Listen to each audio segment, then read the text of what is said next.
Hello मेरे epic developer, स्वागत है मेरे इस यूट्यूब चैनल में। और आज की वीडियो में हम आगे के जावास्क्रिप्ट के कंसेप्ट सीखने वाले हैं फ्री कोड कैंप वाले मॉड्यूल्स से। तो चलिए शुरू करते हैं।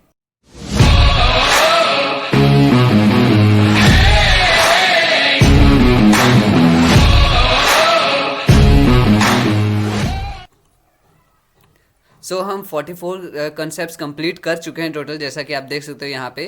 और इसके बाद क्या बोलते हैं, आज का जो हमारा फर्स्ट कंसेप्ट है वो होगा मैनिपुलेटिंग एरेज विद पॉप। ठीक है, कल हमने पुश के साथ किया था लास्ट कंसेप्ट में, अभी पॉप के साथ करना है।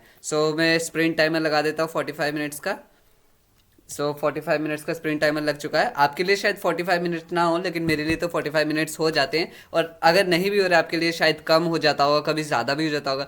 एक्चुअली एक तरह से फ़ायदा ही है उसका, क्योंकि आप कंसेप्ट तो सीख रहे हो, मेन बात ये है। और मैं कहूँगा कि आप जब सीख रहे होंगे ना, तब एक्चुअली एक कंटिन्यू गो में सीख लेना, चाहे आप 1 से 2 वीडियो देख लेना, तो इससे आप ही को हेल्प होगी। ओके, स्टार्ट कर दिया हमने क्या? या स्टार्ट कर चुके हैं। लेट 30 सेकंड गए उसमें, चलो कोई नहीं। Manipulate arrays with pop. Another way to change the data in an array is with the pop function. दूसरा तरीका क्या है डेटा में, किसी एरे में डेटा चेंज करने का? Pop function. Pop function used to pop a value of the end of an array. We can store this popped off value by assigning it to a variable. In other words, pop removes the last element from the array and returns the element. ठीक है, इसका मतलब क्या? Push में क्या होता था कि एरे जैसे होता था ना, उसमें लास्ट में एक एलिमेंट ऐड हो जाता था। पॉप से क्या होगा, जो लास्ट का एलिमेंट होता है वो रिमूव हो जाता है। ठीक है, पॉप फंक्शन से। डायरेक्टली ये देख सकते हो यहाँ पे क्या है, इन्होंने कैसे यूज किया है, द 3 डॉट पॉप, और ये फंक्शन लगा दिया और इससे रिमूव हो गया। ठीक है, इस हिसाब से हम कर सकते हैं। अब डायरेक्टली देखते हैं कि इन्होंने क्या बोला है। The first console dot log will display the, ये जो पहला कंसोल डॉट लॉग है, इसको रन करके देख लेते हैं। ठीक है, इतना टेंशन क्यों लेनी है जब हमारे पास सब कुछ है। पहले में क्या आया, जो यहाँ पे क्या लिखा है, the first console dot log will display 6, जैसा कि आप देख सकते हो, and the second will display 1/4। यहाँ पे हमने 3 एरे किया था, 1 4 6, फिर 1 डाउन, मतलब कि एक वेरिएबल क्रिएट कर दिया 1 डाउन, उसमें से एक एरे निकाल दिया हमने। ठीक है, कंसोल डॉट लॉग में 6 आ गया, जो जो यहाँ पे जो निकाला था वो क्या था, 6 निकाला था। फिर आ गया 3 एरे, 3 ओरिजिनल क्या था, अब क्या हो गया 1 4, क्योंकि 6 जा चुका है, तो 3 एरे में अब ये है। लेकिन यही में अगर ये 3 एरो को निकालने से पहले अगर मैं इसको शो कर दूंगा कंसोल डॉट लॉग, तो यहाँ पे देखना अभी वो पूरा आएगा, देखा। ये आपको क्लियर हो गया पॉप से कैसे करते हैं। अब अपना डायरेक्ट होमवर्क पे आते हैं। Use the dot pop function to remove the last item from my array and assign the popped off value to a new variable remove from my array. Okay, ठीक है। इन्होंने क्या बोला है कि एक एरे एक नया वेरिएबल क्रिएट करो जिसमें आपने रिमूव वाली वैल्यू डाल देनी है। वेरिएबल का नाम है रिमूव फ्रॉम माई एरे। ठीक है, remove from my array create कर दिया, और इसको किसकी वैल्यू असाइन करनी है, जो पॉप हो जाएगा। पॉप कैसे करना है, माई एरे डॉट पॉप फंक्शन लगा देना, कोटेशन ब्रैकेट्स, काउंट ब्रैकेट्स और रन। ठीक है, तो ये हमारा फंक्शन पास हो चुका है। Next step, manipulate array with shift. ठीक है, अब शिफ्ट फंक्शन क्या है। Pop always removes the last element of an array. What if you want to remove the first. Pop होता है जो लास्ट को रिमूव कर देता है, पर क्या अगर आप पहले वाले को रिमूव करना चाहो तो उसके लिए फंक्शन होता है डॉट शिफ्ट। ठीक है, यहाँ पे आप देख सकते हो कि यहाँ पे इन्होंने एक एरे क्रिएट किया है, और हम इसको कंसोल डॉट लॉग कर लेंगे, इससे हमें पता भी चल जाएगा।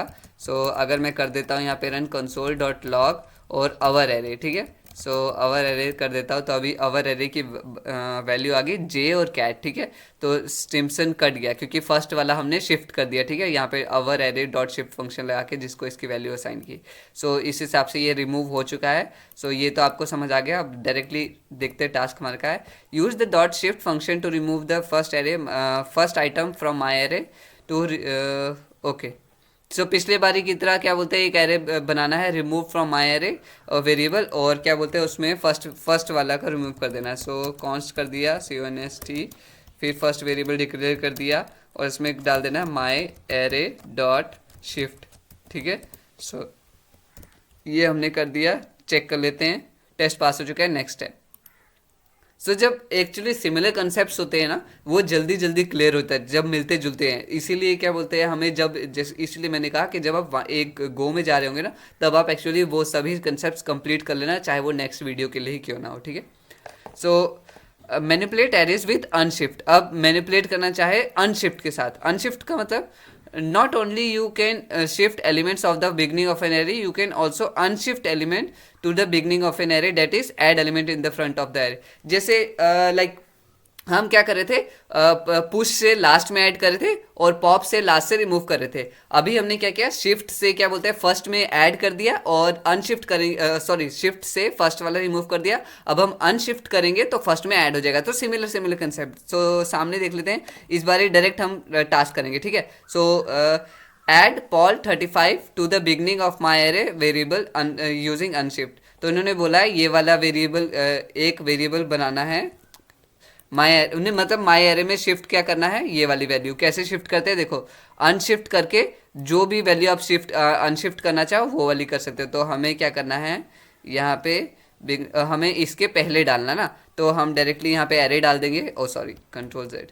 तो हम क्या करेंगे, माई एरे डॉट अनशिफ्ट, अनशिफ्ट और फिर उसमें क्रिएट कर दिया, ठीक है। अब मैं आपको कंसोल डॉट लॉग करके दोनों दिखाता हूँ कि दोनों में क्या चेंजेस आए। तो इस बार भी दो ही एलिमेंट्स होंगे, मतलब माई एरे में दो ही एलिमेंट्स होंगे, लेकिन इस बार पॉल होगा जॉन की जगह, क्योंकि यहाँ से हट चुका है।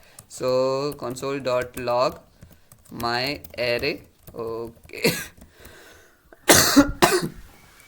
ठीक है। सो अभी क्या है देखो, पहले में हट गया, अब मैं इसको दोबारा प्रिंट करूँगा तो इस बार पॉल आ गया, ठीक है। तो अगर मैं इसको हटा दूं तब क्या होगा, तब डायरेक्ट तब 3 एरे हो जाएंगे। सो चेक कर लेते हैं वो भी, देखो अब 3 आ गए, पॉल भी आ गया, जॉन भी आ गया, डॉग भी आ गया। सो पॉल जॉन डॉग तीनों आ गए। सो अब जेड कर लेते हैं इसको और चेक कर लेते हैं कोड। चलो ये टेस्ट पास हो चुका, नेक्स्ट स्टेप पे चलते हैं।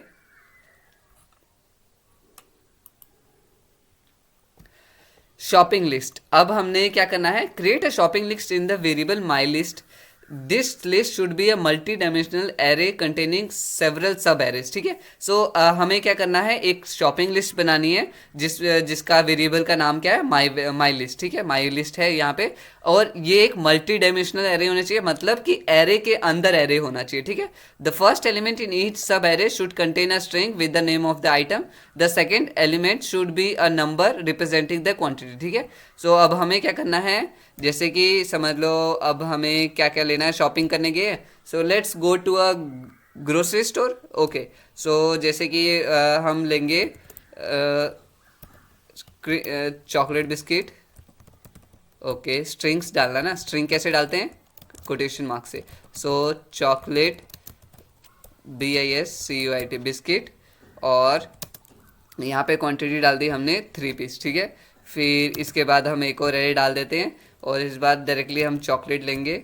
सो CHOCO, नहीं चॉकलेट क्या लेते हैं, आपका फेवरेट है चॉकलेट कौन सा है? एक्चुअली मेरे को तो सभी चॉकलेट्स पसंद है। सो कोई नहीं, हम अभी किटकैट लेता हूँ, मेरे को किटकैट खाने का मन कर रहा है। सो किटकैट, और कितने पीस ऑर्डर करने हैं हमें लग रहा है ऐसे मैं सही में ऑर्डर कर रहा हूँ। सो किटकैट 5 आ गए, लेट्स सी हमारा, ओके कम से कम 5 होने चाहिए ना। और कुछ डालना चाहते हो आप? सो और क्या डालें, लेट्स सी, उसमें एक एक ग्रीन वाला लेस आता है ना, वो मेरा फेवरेट फ्लेवर है, लाइक लाइट ग्रीन वाला। अभी अनियन लेस शायद बोलते हैं, पता नहीं कौन सा। चलो लेस डाल देते हैं, लेस चिप्स। सो कितने पैकेट, ये भी 5 पैकेट मंगा लेते हैं, ठीक है। और कुछ ऑर्डर करना रह गया है बताओ और जूस मंगा लेते हैं साथ में। सो डाल देते हैं जूस, मैंगो जूस, ठीक है। माज़ा मंगा लेते हैं, माज़ा नहीं स्लाइस मंगाते हैं। स्लाइस मंगा लिया, कितने, चलो 5 बोतल, ठीक है। सो नहीं 5 नहीं 7 बोतल मंगा लेते हैं, नहीं 7 क्या, 2 ही काफ़ी है। और इसके बाद क्या कुछ और रह गया कि खाने का हो गया, चिप्स हो गए, कुरकुरे हो गए, कुरकुरे याद आ गया ना। सो कुरकुरे बना, नहीं स्नैक्स बहुत हो गए। अब क्या मंगाएं, अरे कुरकुरे मंगा लेते, चलो ज़्यादा टाइम नहीं वेस्ट करना ना। सो कुरकुरे, तुरतुरे, तुरतुरे मेरे को याद आ गया, एक मीम है ना इंस्टाग्राम में आया था, 10 रुपए दे तुरतरे हैं? 10 रुपए दे तुरतरे 10 रुपए दे तुरतरे की चीज है? तुरतरे तुरतुरे लेने हैं, तुरतुरे। सो कुरकुरे के पैकेट 3 मंगा लिए, ठीक है। सो चेक कर लेते हैं कोड, टेस्ट पास, ठीक है। सो ये था, इस हिसाब से आपने एक एरे के अंदर मल्टीपल एरेस क्रिएट किए, सिंपल सा था। नेक्स्ट स्टेप पे चलते। So write reusable JavaScript with functions. Reusable JavaScript मतलब कि वो जावास्क्रिप्ट लिख रहे हैं वो फंक्शंस जिसको हम यूज कर सके with functions. In JavaScript we can divide up our code into reusable parts called function. ठीक है, हम अपने जावास्क्रिप्ट कोड को मतलब कि छोटे छोटे पार्ट्स में डिवाइड कर सकते हैं जिनको हम रीयूज कर सकते हैं। जैसे कि अब मेरे को पुश वाला मतलब लास्ट में जो हम ऐड कर रहे थे, ठीक है, पुश लगा के, पुश फंक्शन लगा के या फिर रिमूव करते हैं पॉप फंक्शन करके, तो वो एक्चुअली क्या होता है कि हमने समझ लो कि एक वेरिएबल डिक्लेयर किया हो कि जैसे कि पुश है, सो ये पुश आ गया और हमने बता दिया कि उसके अंदर आर्गुमेंट हो भी सकता है नहीं, सो इस तरह से आ गया और फिर एक करली ब्रैकेट में उसके लिए फर्दर लाइंस ऑफ कोड लिखा था। ठीक है, सो अब इसको बता दिया था कि जब भी ये होगा तो रिटर्न क्या करना है, जो जिसमें भी पुश लगा होगा तो रिटर्न पुश जो भी मतलब इस हिसाब से कुछ होता है, तो इस हिसाब से फंक्शन डिक्लेयर होते हैं। ओके, यहाँ पे सामने ही है, अब देख लेते हैं कि क्या है, किस तरह से एक्चुअली यहाँ पे एग्जांपल दिए। ठीक है, पहले क्या करते हैं, हम फंक्शन लिखते हैं, फंक्शन कीवर्ड इस्तेमाल करते हैं। ठीक है, यहाँ पे कीवर्ड इस्तेमाल करना है, फिर फंक्शन का नाम, जैसे वेरिएबल का नाम था यहाँ पे कॉन्स्ट मैंने लिखा था ना, एक्चुअली वहाँ पे फंक्शन आएगा। सो वहाँ पे हम पहले लिख देंगे फंक्शन, फिर वेरिएबल नेम लिख देंगे, जैसे पुश था, पॉप था, जो भी यहाँ पे फिर आपने देख लिया काउंट ब्रैकेट्स लगाने हैं, ये एक तरह से कॉल करता है फंक्शन को। और फिर उसके बाद हमने करली ब्रैकेट्स के अंदर हम जो भी हम उस फंक्शन का काम करवाना चाहते हैं, मतलब उसको बोलते हैं कि हे फंक्शन तुम्हारा ये काम है। ठीक है, या फिर मतलब कि एक्चुअली बोल नहीं रहे हो आप, यहाँ पे लाइन्स ऑफ कोड लिख रहे हो। सो जो भी आप उसको फंक्शन लिखना उस फंक्शन का काम करवाना चाहोगे वो लाइन्स ऑफ कोड लिख दोगे। जैसे कि आप एक बोल दोगे कि अगर कोई भी 5 एंटर करता है तो उसमें 5 और एंटर कर देना, लेकिन अगर ऐड कर दोगे फंक्शन की कोई भी 10 ऐड करता है तो उसमें सिर्फ 2 ऐड करना। ठीक है, सो इस हिसाब से आप फंक्शन मतलब कि सबका एक स्पेसिफिक काम हो गया। यू कैन कॉल और evoke this function by using its name followed by parenthesis. आप इस फंक्शन को कैसे कॉल कर सकते हो, कॉल मतलब जैसे एक बार डिक्लेयर तो कर दिया, आप दोबारा कैसे बुला सकते हो कि आपको फंक्शन का नाम लिखना होता है, फंक्शन का नाम और विथ पेरेंथेसिस, जैसे कि यहाँ पे देख सकते हो, और फिर followed by semicolon. Each time the function is called it will print out the message hello world. अब ये जो फंक्शन इन्होंने लिखा है, जैसे कि अगर इसको जब भी फंक्शन को हम कॉल करेंगे ना तो ये आएगा हेलो। ठीक है, हेलो वर्ल्ड, जैसे कि मैं आपको दिखाता हूँ, फंक्शन नेम, फंक्शन को कॉल कर दिया, ठीक है, हेलो वर्ल्ड आ गया। ठीक है, अब अगर मैं फिर से इसको रिपीट कर दूंगा, ये फिर से कॉल करेगा उसको। ठीक है, तो यहाँ पे 2 बार आएगा हेलो वर्ल्ड, देखा। सो इस हिसाब से हम कर सकते हैं on the dev call all of the code between the. अच्छा, ये जो console.log होता है ना, ये आपकी वेबसाइट के लिए नहीं होता है, ये सिर्फ कंसोल में शो होता है। कंसोल क्या, मैं एक बार दिखा देता आपको। जो डेवलपर कंसोल होता है वो होता है टाइप ऑफ, वेट यहाँ पे क्यों नहीं ऑन हुआ, लेट्स सी इंस्पेक्ट, या सो यहाँ पे कंसोल देख रहे हो, तो ये जो console.log है ना वो यहाँ के लिए होता है, ये कंसोल के लिए। सो all of the code between the curly braces will be executed every time the function is called। ये सभी क्या बोलते हैं, कोड एग्जीक्यूट हो गए जब भी हम इसको कॉल करेंगे। तो वही बोला है रिपीट करके, और कुछ नहीं। Create a function called reusable function. यहाँ पे एक फंक्शन क्रिएट करो जिसका नाम होगा रीयूजेबल। ओके, हम स्टार्टिंग से करते हैं ताकि आपको एक हैंग हो जाए। सो फंक्शन रीयूजेबल फंक्शन, ठीक है, पेरेंथेसिस से डिक्लेयर कर दिया, और फिर लाइन्स ऑफ कोड में क्या करना है, which prints the string hi world. ठीक है, हेलो वर्ल्ड की जगह क्या करेगा, ये करेगा हाई वर्ल्ड। तो console.log और यहाँ पे कर देंगे हाई वर्ल्ड। ठीक है, फुल स्टॉप वगैरह कुछ नहीं बोला है। सो अब मैं इसको कॉल करूँगा फंक्शन को, एंड कॉल द फंक्शन। ठीक है, सो अब क्या आएगा देखना, यहाँ पे चेंजेस क्या आएंगे। सो रीयूजेबल फंक्शन FUNCT, स्पेलिंग का याद रखना है, स्पेलिंग गलत होंगे तब भी यहाँ पे वो नहीं होगा। ठीक है, और यहाँ पे भी कैमल केस मैटर करता है, क्योंकि जैसे कि आप देखना चाहोगे, मैं इसको F स्मॉल कर दूंगा तो एरर आ गया, क्योंकि ये डिक्लेयर ही नहीं किया, डिफाइन ही नहीं किया हमने। ठीक है, सो ये आ गया reusable function hi world. Check कर लेते हैं, टेस्ट पास, नेक्स्ट स्टेप। आज काफ़ी फास्ट हो रहा है एक्चुअली पहले से। Passing values to function with argument.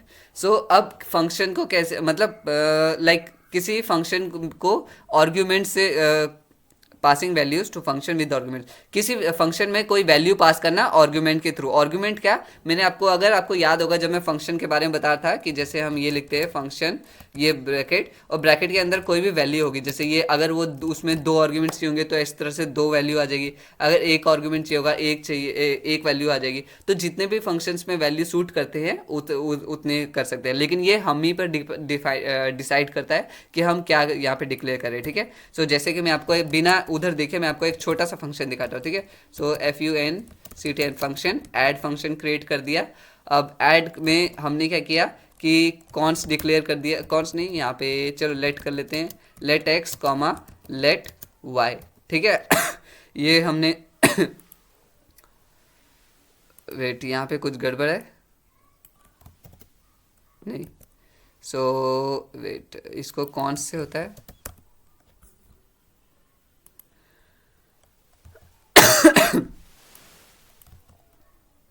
कौन से भी नहीं है। सो देखते हैं एक सेकेंड। सो यहाँ पे अब क्या करेंगे हम कि अगर मैं पास करता हूँ, ये देखो यहाँ पे जैसे लिखा हुआ है कि टेस्ट रन पैरामीटर 1 पैरामीटर 2 पास किया कंसोल लॉग पैरामीटर 1 2, ठीक है। सो मैं इसको ऐड करवाना चाह रहा था एक्चुअली। सो यहाँ पे हम कर देंगे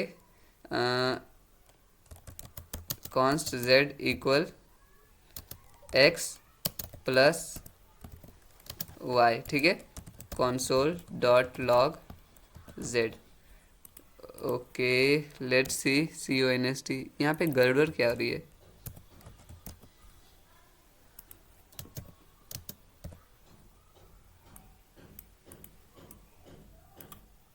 ओके लेट्स सी यहाँ पे कैसे वो डिक्लेयर करने कह रहे हैं कि मैं एक बार पास कर देता हूँ, ऐड की जगह मैं इसको यहाँ पे करता हूँ ad फंक्शन, और यहाँ पे अगर मैंने वैल्यू डाल दी 5,6, सो यहाँ पे रन नहीं हो, unexpected error unexpected keyword const function add const, okay const नहीं होगा। सो डायरेक्टली अगर एक्स करेंगे तो हम शायद वो वर्क करे, या ओके ओके ठीक है अब समझ आ गया। सो हमें वेरिएबल टाइप डिक्लेयर नहीं करना होता, खाली आर्गुमेंट्स लिखने होते हैं। सो यहाँ पे देखो अभी क्या मैंने फंक्शन रन किया था, फंक्शन ऐड डिक्लेयर किया जिसमें मैंने बोल दिया कि 2 पैरामीटर्स जाएंगे एक्स और वाई, और कॉन्स्ट मैंने डिक्लेयर कर दिया z इक्वल जो भी x की वैल्यू होगी प्लस वाई, ठीक है। सो अगर आप यहाँ पे एक और चीज़ देखना चाहोगे तो मैं आपको एक चीज़ दिखाता हूँ। अगर मैं यहाँ पे टेक्स्ट आर्गुमेंट्स पास करता हूँ हाई कॉमा वर्ल्ड, ठीक है। सो देखो हाई वर्ल्ड आ गया, ठीक है। सो अगर मैं स्पेस कर दूंगा हाई वर्ल्ड तो आप इनमें कुछ भी पास कर सकते हो, टेक्स्ट भी पास कर सकते हो, नंबर भी पास कर सकते हो, डिपेंड करता है कि आपने डिक्लेयर वो किया है नहीं। So then we can call, अब यहाँ पे देख लेते हैं, here is a function with 2 parameter, parameter 1 parameter 2, ठीक है। Then we can call test function, ये जो टेस्ट फंक्शन है इसको कॉल कर देंगे हम बाद में। तो ये क्या कर देगा, कंसोल डॉट लॉग कर देगा, कंट्रोल सी कंट्रोल वी, और यहाँ पे अगर मैं इसको कॉल करता हूँ टेस्ट fun, और देखना यहाँ पे क्या करेगा, ओके अभी हमने डिक्लेयर नहीं किया ना, सो ये आ जाएगा 2 3। सो यहाँ पे देखो 2 3 उन्होंने कंसोल डॉट लॉग कर दिया। सो इस हिसाब से हम कर सकते हैं। So then we can test run, okay ये तो क्रिएट हो गया। अब डायरेक्टली टास्क पे आते हैं, आपको क्लियर हो गया ऑलरेडी ना। Create a function called function with args, ठीक है। सो एक फंक्शन क्रिएट करना है, डायरेक्टली इसी पे कर देते हैं function with, okay camel case करना है ना, विद args आर्गुमेंट, मतलब ये शॉर्ट फॉर्म है उसके लिए, that accept 2 argument and outputs their sum to the developer console. Okay हम ऑलरेडी कर चुके हैं एक्चुअली जो इन्होंने बोला, सो और कुछ करने की जरूरत नहीं है। फंक्शन विद आर्ग, ओके यहाँ पे रन भी करना है ना इसको, कंट्रोल सी कंट्रोल वी, और यहाँ पे आर्गुमेंट में डाल देते हैं 3,4, ठीक है। सो अब चेक करते हैं, टेस्ट पास, ठीक है। ऑलरेडी हमने वही कर दिया था सम रन करने के लिए।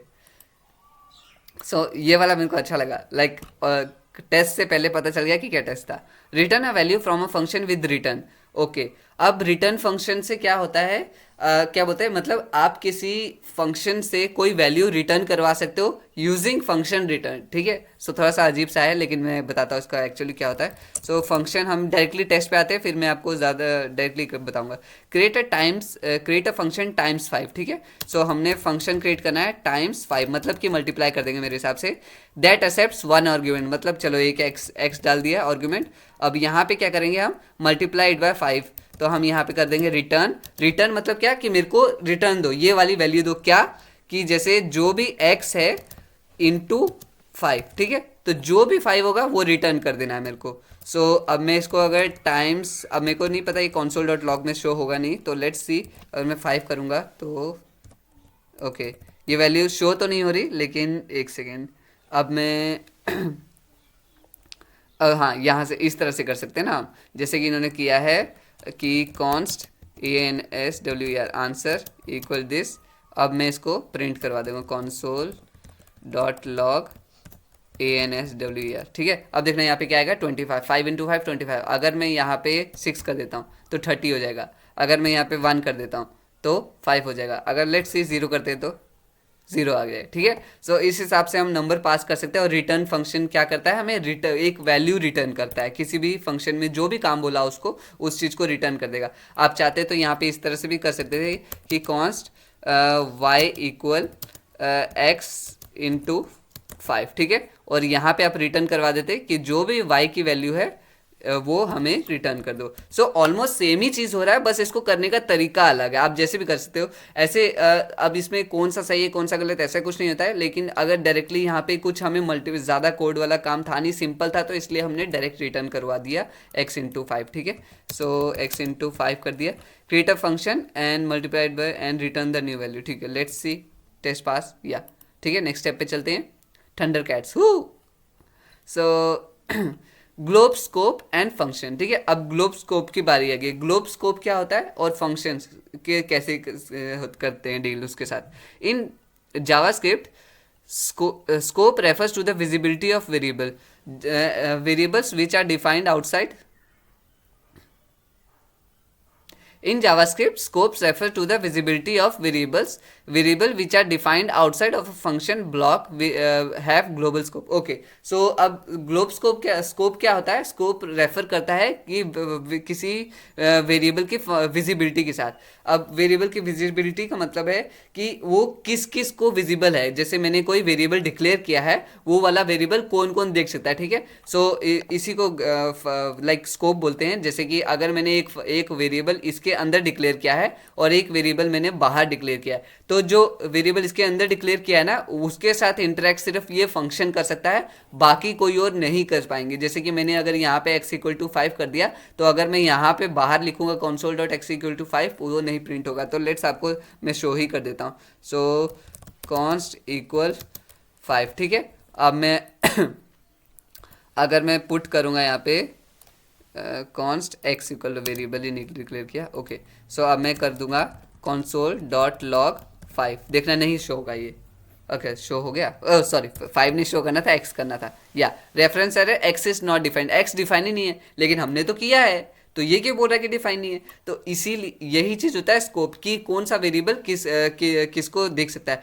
अब ग्लोबल वाला वेरिएबल क्या होता है, अगर यही मैं x इक्वल टू, अब मैं कर दूंगा यहाँ पे आपके सामने फिर से डिक्लेयर कर दूंगा x इक्वल टू 10, ठीक है। अब मैं इसको यहाँ पे करूँगा, अब क्या होगा x 10 हो गया यहाँ पे, लेकिन x 5 है, फिर 10 को क्यों शोर करा है। चलो एक और चीज़ आपको दिखाता है इंटरेस्टिंग, ठीक है।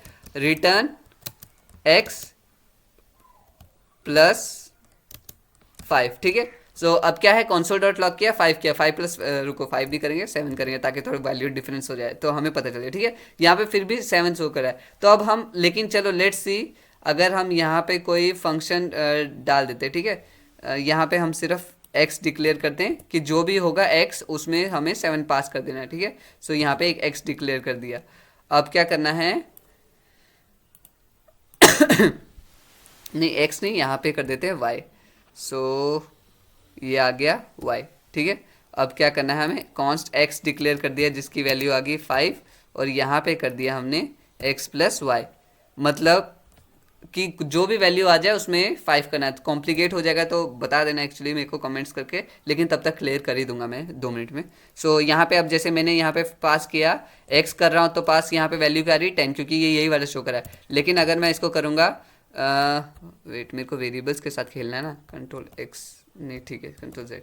अब मैं यहाँ पे अगर कर दूंगा fun1 और यहाँ पे मैं डिक्लेयर कर दूंगा 6, ठीक है। तो यहाँ पे क्या हुआ 6 + 5 11 हो गया। तो यहाँ पे देखो ये क्या शो कर रहा है, ये हमें वैल्यू शो कर रहा है ये वाली जो रिटर्न इसने किया x + 5। सो इसने ये वाले को रिटर्न नहीं किया, क्यों? क्योंकि x अंदर के साथ इंटरेक्ट कर रहा है, तो ये इसके अंदर ही लिमिटेड है, इसका स्कोप बाहर नहीं है, ठीक है। तो इसकी पहुंच औकात इसकी यहीं पे है सही बोलो तो इसके औकात यहीं पे, तो यहाँ पे उस हिसाब से आप बोल सकते हो। So variable which are defined outside of a function block have global scope, ठीक है। तो जैसे यहाँ पे आपने देख लिया कि जो फंक्शन बाहर डिक्लेयर होते हैं उसको क्या बोलते हैं, ग्लोबल स्कोप, क्योंकि ये इस वेरिएबल के साथ कोई भी इंटरेक्ट कर सकता है। This means they can be everywhere in your JavaScript. Variable which are declared with in the let और const keyword are automatically created in the glob scope. कोई भी वेरिएबल अगर हम उसको लेट और कॉन्स्ट से डिक्लेयर करते हैं, यहाँ पे लिखा है कि कीवर्ड वो ऑटोमेटिकली ग्लोबल स्कोप में होता है। This can create unintended consequences. तो ये ना एक अनइंटेंडेड मतलब जो हम नहीं चाहते वो वाला, उसकी वजह से वो एक इफेक्ट हो सकता है एल्सवेयर इन योर कोड, हमारे कोड में। और when running a function again, या फिर जब हम कोई फंक्शन फिर से रन करें, you should always declare your variable with let और कॉन्स्ट, ठीक है। सो हमें कभी भी फंक्शन जो डिक्लेयर करना चाहिए वेरिएबल को वो लेट और कॉन्स्ट में करना चाहिए। यूजिंग लेट और const declare a global variable named, okay. So let और कॉन्स्ट का इस्तेमाल करके, लेट या कॉन्स्ट का इस्तेमाल करके एक डिक्लेयर करो वेरिएबल माई ग्लोबल, ठीक है। Outside of it function and initialize क्या कर देना है 10 से। सो इनिशियलाइज कर दिया 10 से। अब क्या करना है हमें, inside function fun1 assign 5 to oops global. तो यहाँ पे क्या करना है, ओप्स ग्लोबल डिक्लेयर कर देना है इक्वल किसके, यहाँ पे क्या लिखा है, विदाउट यूजिंग वार लेट और कॉन्स्ट कीवर्ड, ठीक है। बिना वार लेट और कॉन्स्ट कीवर्ड के हमें डिक्लेयर करना है। सो मेरे ख्याल से अगर मैं उस कोड को अपोजिट कर देता, एक सेकंड में इसको वो भी चेक कर लेंगे हम फिर से। सो यहाँ पे क्या करना है अभी, ओप्स ग्लोबल इक्वल, नहीं ठीक है वो कम था। अब हमें इसको 5 के इक्वल कर देना है, ओके ये हो चुका है।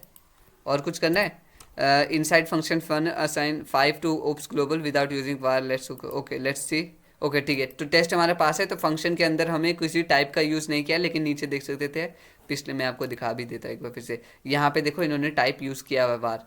सो वो डिपेंड करता है कि कब करना है कब नहीं करना है, तो उसी को हमें समझना पड़ेगा। लोकल स्कोप एंड फंक्शन, तो अभी मैं लोकल स्कोप की बात कर था थोड़ी देर पहले। तो यहाँ पे क्या था, variable which are declared with in a function, जैसे कि जो हमने फंक्शन किया था ना, कॉन्स्ट x = 5 कर दिया था जो अंदर किया था। सो वो क्या बोलते हैं, as well as the function parameter have local scope. तो उसके पास लोकल स्कोप होता है, मतलब कि वो उसी के साथ इंटरेक्ट कर सकता है उसके बीच में, और किसी बाहर वाले के साथ इंटरेक्ट नहीं कर सकता है। That means they are only visible within that function. Here is the function, यहाँ पे एक फंक्शन है माई टेस्ट। तो उसमें क्या किया, एक वेरिएबल डिक्लेयर किया है कॉन्स्ट लॉक इक्वल फू, ठीक है। इन्होंने एक वेरिएबल डिक्लेयर किया है फू स्ट्रिंग, जिसमें स्ट्रिंग वैल्यू टाइप है, और लॉक कर दिया इसको। तो यहाँ पे क्या हो जाएगा, प्रिंट कर देगा। जब भी हम इसको रन करेंगे तो ये प्रिंट कर देगा लॉक। लेकिन अगर हम यही डायरेक्ट करेंगे लॉक तो ये नहीं होगा, देख लेना, Ctrl+C। सो यहाँ पे हम आपको डायरेक्टली शो करते हैं। ये देखो फंक्शन हमने यहाँ पे माई टेस्ट किया, my var is not been declared, okay. My var कहाँ पे आ रहा है, ये अभी इसको 2 मिनट हटा देते हैं, तो एक्स ये इंटरफेयर कर रहा है, ओके। माई वार कहाँ पे है, इट इज अब ठीक है।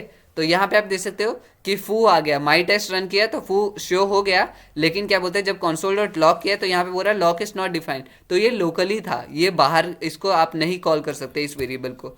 सो अब क्या करना है, the editor has two console.log to help you see what is happening. Okay इसको हम पहले वापस कर देते पहले जैसा, माई वार, और यहाँ पे था ना एक, so comma my var, okay. अब क्या करना है हमें, declare a local variable my var inside my local scope and run the test.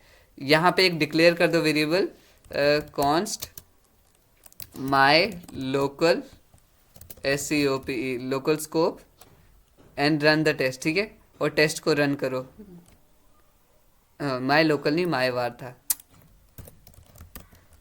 My VR, इसको डिक्लेयर कर दो। अब क्या बोल रहा है यहाँ पे, unknown missing initialize is const declaration, okay इसको हटा देते हैं एक बार। Reference my var is not defined, क्योंकि यहाँ पे हमने डिफाइन नहीं किया है. Note the console will still display reference my var is not defined but this will not cause the test to fail. पर इससे टेस्ट फेल नहीं होगा. ओके, टेस्ट फिर भी फेल हो गया. You should add a local my var variable. कैसे करना है हमें? const, ठीक है. कॉन्स्ट माई var आ गया.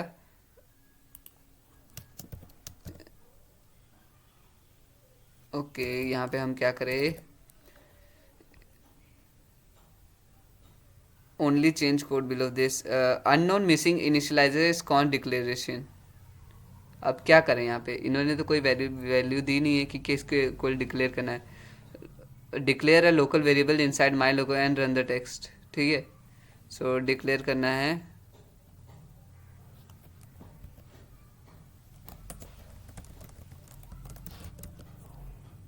Okay inside my local scope ये आ गया. और चेक कर लेते हैं अब कोड. अब टेस्ट पास हो गया. ठीक है, सो हमने यहाँ पे एक वैल्यू कुछ भी यहाँ पे आप लिख सकते थे. मेरे हिसाब से लेट्स सी 0 लिखता तो पास होता है नहीं. सो या टेस्ट पास हो गया. सो एक वेरिएबल डिक्लेयर करना था लोकल स्कोप के अंदर. सो यहाँ पे देखो, यहाँ पे जब हमने टेस्ट रन किया तो आ गया इनसाइड माई लोकल स्कोप 0. ठीक है, यहाँ पे ये वैल्यू आ गई. लेकिन outside my local scope show नहीं हो रहा. क्यों? क्योंकि यहाँ पे बाहर तो वेरिएबल डिक्लेयर नहीं है ग्लोबली, तो इसीलिए. सो नेक्स्ट स्टेप पे चलते हैं फिर से. Global versus local scope in function. It is possible to have both local and global variable with the same name. Okay, ये पॉसिबल होता है कि हम बहुत ग्लोबल, जो कि ग्लोबल और लोकल दोनों वेरिएबल्स हैं, उनका नाम सेम रख सकते हैं. मतलब जैसे मैंने पहले किया था ना, कॉन्स्ट एक्स इक्वल टू 5 बाहर भी लिख दिया था, और सॉरी बाहर लिखा था कॉन्स्ट एक्स इक्वल 10, और फंक्शन के अंदर लिखा था कॉन्स्ट एक्स इक्वल 5. ठीक है, सो हम वैसे दोनों कर सकते हैं, क्योंकि वो दोनों एक दूसरे से बात नहीं करने वाले. क्योंकि जो अंदर डिक्लेयर हुआ है एक्स का, वो भाई ये बात होगी कि हम दोनों की बात हम दोनों के बीच में रहनी चाहिए. राइट, सो और किसी बाहर वाले को नहीं पता चलना है. तो जो वो वाला काम इधर होता है कि जब फंक्शन के अंदर कोई वेरिएबल डिक्लेयर किया, वो बात उसके अंदर ही रही. तो इसीलिए बाहर वो इंटरफेरेंस नहीं कर सकता. लेकिन यही चीज़ अगर आप बाहर 2 बार डिक्लेयर कर दोगे तो वो प्रॉब्लम क्रिएट करता है. वो कहता है ऑलरेडी डिक्लेयर्ड है. ठीक है, सो जैसे कि यहाँ पे आप देख सकते हो, इन्होंने एग्जाम्पल दिया है कॉन्स्ट सम var इक्वल हैट, फिर इसके अंदर कर दिया है सम var इक्वल हेड. ठीक है, so अब अगर यहाँ पे रिटर्न, अगर आप ये फंक्शन रन करोगे तब आंसर आएगा हेड, और अगर आप डायरेक्टली console डॉट लॉग करोगे सम var, तब आंसर आएगा हेड. ठीक है, क्योंकि वो ग्लोबली ये डिक्लेयर है ना, अंदर वाला का तो उसको नहीं पता कि क्या बात कर रहे हैं. So add a local variable to my outfit function. Okay, एक लोकल वेरिएबल क्रिएट करो माई आउटफिट फंक्शन के अंदर to overwrite the value of outerwear with the string sweater. ठीक है, ओके, सो यहाँ पे उन्होंने बोला है add a local variable add करो कॉन्स्ट आउटर वेयर, जिसको हमने क्या करना है स्वेटर. ठीक है, SWEATER स्वेटर हमने डिक्लेयर करना है अंदर. बाहर हमने क्या किया, टी शर्ट. तो अगर यहाँ पे देख सकते हो कि ओके, यहाँ पे console डॉट लॉग नहीं किया ना, इसलिए टेस्ट पास हो जाएगा क्योंकि हमने सही किया था. सो अब क्या है, understanding undefined value return from a function. Okay, अब अनडिफाइंड वैल्यू जब रिटर्न होती है किसी फंक्शन में, उसका मतलब क्या होता है? A function can include the return statement but it does not have to. एक फंक्शन में रिटर्न क्या बोलते हैं, वो उसमें रिटर्न स्टेटमेंट हो सकता है, मगर ऐसा ज़रूरी नहीं होता है कि रिटर्न होना ही चाहिए. क्योंकि जब आपने पहले देखा था, जब हम स्टार्टिंग में फर्स्ट टाइम फंक्शन के बारे में किया, उसमें हम console डॉट लॉग कर रहे थे, उसमें रिटर्न तो नहीं लिखा था. तो इसीलिए क्या बोलते हैं, हमें रिटर्न का लिखना ज़रूरी नहीं होता है. When you call it, the function process the inner code line but returned value is undefined. Okay, अब क्या बोल रहा है कि in the case that function doesn't have a return statement. अगर किसी केस में हम किसी फंक्शन में रिटर्न स्टेटमेंट नहीं होता है, तब क्या होता है, व्हेन यू कॉल इट, जब आप उसको कॉल करते हो, the function process the inner code. वो फंक्शन क्या होता है, प्रोसेस करता है इनर कोड को, जो अंदर के कोड को है, but the return value is undefined. तो रिटर्न वैल्यू जो होती है अनडिफाइंड होती है. लेट्स सी, यहाँ पे हम क्या करेंगे, add sum is a function without a return statement. यहाँ पे जो एड सम है एक फंक्शन है जिसमें रिटर्न स्टेटमेंट नहीं है. The function will change the global sum variable but the return value of the function is undefined. पर रिटर्न वैल्यू जो होगी वो अनडिफाइंड होगी. ठीक है, सो यहाँ पे हम देख लेते हैं ऐड 3 में अगर 5 करेंगे तो, और ऐड 5 तो अभी फंक्शन यहाँ पे नहीं क्लियर है ना. Create a function add 5. ठीक है, एक फंक्शन क्रिएट करना है ऐड 5. सो ऐड 5 हमने क्रिएट कर दिया, और इसमें क्या करना है, without any argument. This function add 5 to the sum variable but it returns a value undefined. So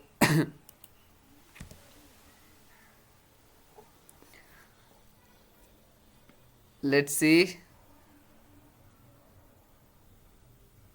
अब क्या करना है हमें. रन करते टेस्ट को. टेस्ट पास हो चुका है लेकिन मेरे को अभी भी एक बार शो हो रहा था कि मैं इसको console.log करके देखता हूँ कि क्या आंसर आता है. console.log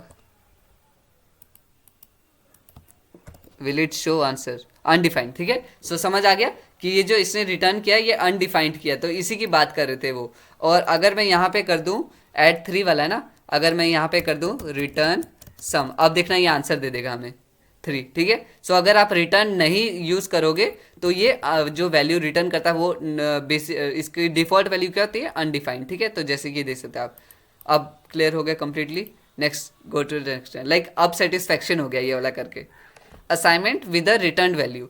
If you recall from our discussion about storing values with the assignment operator, everything to the right of the equal sign is resolved before the value is assigned. ठीक है. अगर आपको याद होगा कि जब हम डिस्कस कर रहे थे कि storing values with the assignment, जब हम वेरिएबल्स को कोई वैल्यू असाइन करते हैं तो क्या होता है, जैसे कि मैंने किया कॉन्स्ट x इक्वल 1. ठीक है. और एक किया कॉन्स्ट y इक्वल 5 + 7. ठीक है. तो यहाँ पे क्या बोल रहा है कि जब भी कोई वैल्यू असाइन होती है ना वो राइट से लेफ्ट होती है. तो जैसे कि ये नॉर्मल है तो यहाँ पे तो 1 to x = 1 हो जाएगा. लेकिन जब हम जैसे कि कोई अगर ऑपरेशन लगा देते हैं तो इस y को असाइन होने से मतलब y की वैल्यू 5 या y की वैल्यू 7 नहीं आती.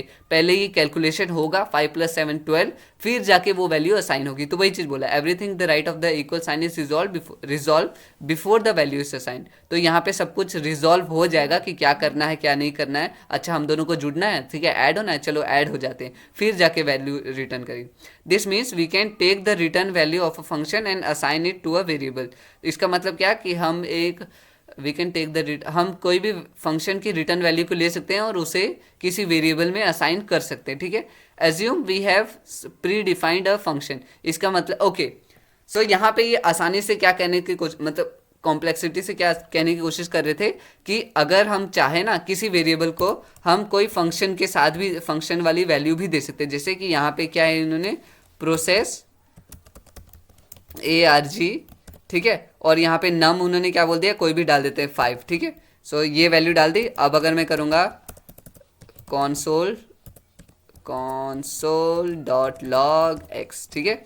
सो लेट्स सी यहाँ पे वैल्यू क्या आ गई 1.6, क्योंकि उन्होंने नम प्लस क्या किया है 5 + 3 8 8 / 5 1.6 आ गया. ठीक है. सो यही बोल रहे हैं कि इसका मतलब कि अगर आप चाहोगे ना किसी वेरिएबल को कोई फंक्शन भी प्रोवाइड कर सकते हो किसी आर्गुमेंट के साथ, तो जो भी वैल्यू उस फंक्शन की आएगी वो इस वेरिएबल को मिल जाएगी. सो जैसे कि 5 की जगह अगर मैं यहाँ पे ऐड कर दूँ 12 ऐड कर देते. ठीक है.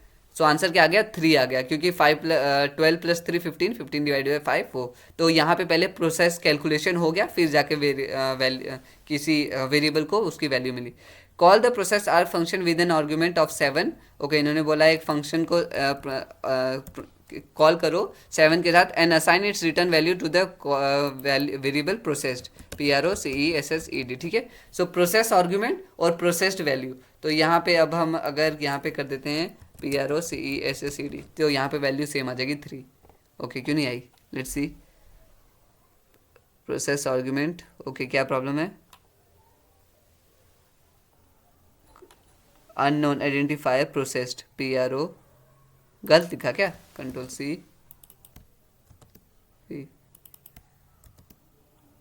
वैल्यू तो ठीक है, अभी तो सब कुछ सही चल रहा था, अभी क्या आ गई has already been. Okay. Already declare कर चुके हैं ना, सो हमें डिक्लेयर करने की जरूरत नहीं है, तो कॉन्स्ट हटा देते हैं हम. ठीक है. तो इसीलिए कॉन्स्ट कीवर्ड का भी आपको पता चल गया दोबारा बेनिफिट कि कॉन्स्ट क्या करता है, वो बता देता है कि मतलब लेट और कॉन्स्ट क्या करते हैं, बता देते हैं आपको कि ऑलरेडी डिक्लेयर हो चुका है. सो अब यहाँ पे 2 आ गया वैल्यू. सो चेक कर लेते हैं कोड. टेस्ट पास हो चुका है. नेक्स्ट स्टेप पे चलते हैं. स्टैंड इन लाइन में खड़े हो जाओ. ये क्या बात हुई.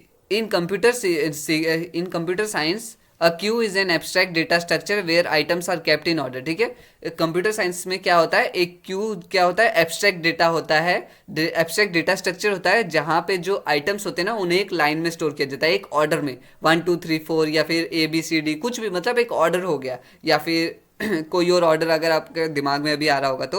New item can be added at the back of the queue and old items are taken off from the front of the queue. So क्या होता है कि नया आइटम जब भी हम ऐड करते हैं वो लास्ट में हो जाता है, और ओल्ड आइटम जो भी पुराना आइटम अगर निकलना हो फ्रंट से निकल जाता है लाइन में।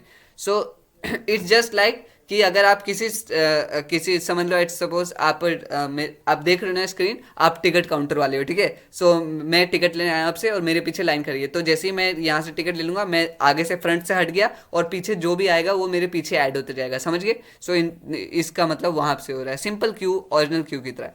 Right a function next in line which takes an argument ARR। ठीक है, इन्होंने बोला एक फंक्शन डिक्लेयर करो नेक्स्ट इन लाइन जिसमें एक क्या बोलते हैं, which takes an array ARR, जो कि एक एरे लेगा ARR और number and a number item as argument, और उसमें एक क्या होगा, एक नंबर आइटम होगा आर्ग्यूमेंट में। So okay let's C, function create करना है नेक्स्ट इन लाइन, जैसे कि यहाँ पे देख सकते हो ARR एरे आ गया और ये आ गया आइटम नेक्स्ट इन लाइन वाला number. Add the number to the end of the array then remove the first element of the array. Okay, अब यहाँ पे हमें खुद से करना है ना, ठीक है। सो अब क्या करना है हमें कि लेट्स सी, फर्स्ट वाले को रिमूव कर देना है, ठीक है। सो मेरे को करना है यहाँ पे, पहले एरे पास किया ना, एरे में से कैसे पहले फर्स्ट को रिमूव कर देना है, कैसे रिमूव करेंगे, डॉट शिफ्ट, ठीक है, डॉट शिफ्ट कर दिया तो ये आ गया एरे डॉट शिफ्ट। अब क्या करना है, लास्ट वाले में हमें ऐड कर देना है ना, सो एरे डॉट पुश आइटम, ठीक है। तो आप सोचोगे ये मेरे को कैसे पता, लेट्स सी अगर मैं सही कर भी रहा हूँ नहीं, तो यहाँ पे देखो बिफोर क्या था, पहले क्या था, बिफोर 1 2 3 4 5 तक था, यहाँ पे ये एरे डिक्लेयर हुआ है। अब बाद में मैंने क्या कर दिया, पहले मैंने फर्स्ट निकाल दिया, तो अब क्या हो गया, फर्स्ट जा चुका है, उसको टिकट मिल गया, ठीक है, आपने उसको टिकट दे दिया, और अब 6 माह वाला कोई और बंदा आ गया, वो भी उसको भी टिकट चाहिए, वो लाइन में खड़े हो गया। सो सिंपल था, कुछ ज़्यादा वो नहीं, लेकिन देखते हैं यहाँ पे। ओके, रिटर्न करने कुछ कह रहा है क्या, let's see, next in line 2 1 return should return 2। Okay okay, 10 minutes later.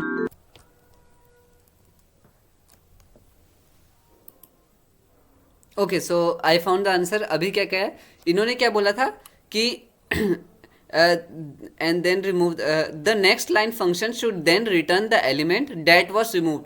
वो एलिमेंट रिटर्न करवाना है जो रिमूव किया गया था। हम क्या यहाँ पे कर रहे हैं, हम वो रिटर्न करवा रहे हैं जो आइटम ऐड किया गया है। तो ये हमारी प्रॉब्लम थी। तो कैसे कर सकते हैं, एक वेरिएबल डिक्लेयर कर देंगे,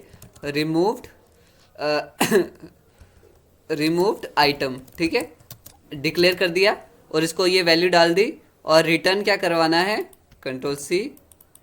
अब I think it should work, देखते हैं। मैंने इसको ओके, देखो कमेंट का क्या क्या फ़ायदा होता है, ठीक है। सो अब देखते हैं टेस्ट पास करके, या सो टेस्ट पास हो गया। लाइक आपको शायद यहाँ पे मैंने टाइम हटा दिया, लेकिन कम से मेरे ख्याल से मेरे को इसमें 10-15 मिनट लगे इस कोड को सॉल्व करने में। सो लेकिन एरर वाला फेस में दिखाऊंगा जब हम एरर में अटकेंगे, तो वो आपने देख ही लिया होगा ऑलरेडी, ठीक है। सो इस वीडियो के लिए फिलहाल इतना ही। आपको कोई भी डाउट हो, कोई भी क्वेश्चन हो, कमेंट करके पूछ सकते हो। और अगर आप किसी कोड में फंस जाओ, कोई एरर आए, तो बस एक गहरी सांस लेना है। मेडिटेशन नहीं सिखा रहा हूँ। सो मेन बात यह है कि अपने आप को, अपने दिमाग को रेस्ट, थोड़ा सा रेस्ट दो, और ध्यान से सोचो कि क्वेश्चन में कहा क्या है, मतलब क्या प्रॉब्लम है क्या एक्चुअली, तो आपको आंसर मिल जाएगा। सो हमारे जैसे आंसर मिल गया। पहले हम कंफ्यूज थे, यहाँ पे हम इसको चेंज नहीं कर पा रहे थे, क्योंकि हम बार बार, मतलब मैं सोचा था बार बार कि यहाँ पे ऐड करना है आइटम, मतलब जो रिटर्न क्या करना है, जो सामने आइटम वाला है, क्योंकि वही हम ऐड कर रहे हैं, तो इसीलिए लाइक कंफ्यूज हो गया था मैं इधर। तो हमें मेन था क्या, हमें चाहिए क्या था कि जो नेक्स्ट इन लाइन फंक्शन है ना, वो हमें रिटर्न कौन सी वैल्यू करे जो रिमूव हो चाहिए, जो वैल्यू हट चुकी है। तो इसीलिए अब जो वैल्यू हट गई है वहाँ पे ये शो हो रही है। तो इस हिसाब से अब हमारा कोड पास हो चुका है। ये लाइन का तो कोई ज़रूरत नहीं था, मैं खुद से टेस्ट कर रहा था। सो अगर आपको ये वीडियो अच्छी लगी हो, अगर आपको कंसेप्ट क्लियर हो गए, तो बहुत ही अच्छी बात है। नहीं हुए तो कमेंट्स करके पूछ सकते हो। सब्सक्राइब कर दो चैनल को, लाइक करो वीडियो को, और मैं मिलता हूँ आपसे नेक्स्ट वीडियो में। बाय।